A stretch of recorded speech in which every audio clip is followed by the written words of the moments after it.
Les enfants, on le sait, n'apprennent pas au même rythme, ce qui signifie que l'enseignant doit, autant que faire se peut, diversifier les contenus et les adapter au niveau de chacun de ses élèves.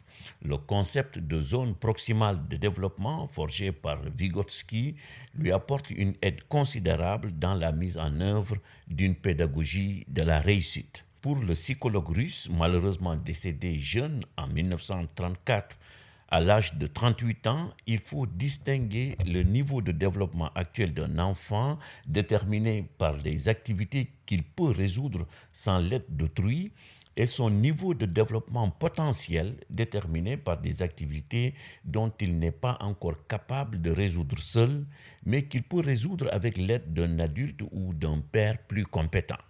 L'écart entre ces deux niveaux de développement, c'est ce que Vygotsky nomme la zone proximale de développement. Alors, pour conduire ces élèves vers la réussite, le rôle de l'enseignant est de les maintenir dans leur zone proximale de développement.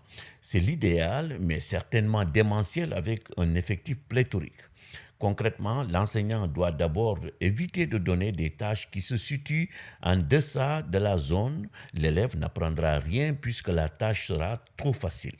De même, l'échec survient lorsque l'apprenant doit réaliser une tâche qui se situe au-delà de la zone proximale de développement, donc trop difficile pour lui. Savoir donc donner des travaux ou des activités que l'enfant sera en mesure de réussir avec l'aide d'autrui est une preuve de compétence pour l'enseignant.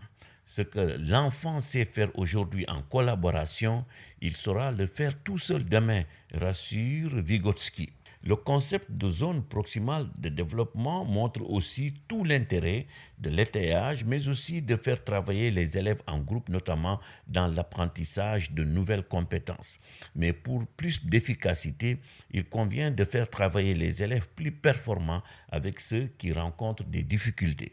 Nous avons vu précédemment que pour Piaget, la formation de la pensée de l'enfant dépendait intimement du stade de développement dans lequel il se trouvait. De plus, l'aide d'un adulte n'était pas tout à fait indispensable dans ce processus, puisque le développement cognitif de l'enfant, selon lui, suivra ses propres lois internes.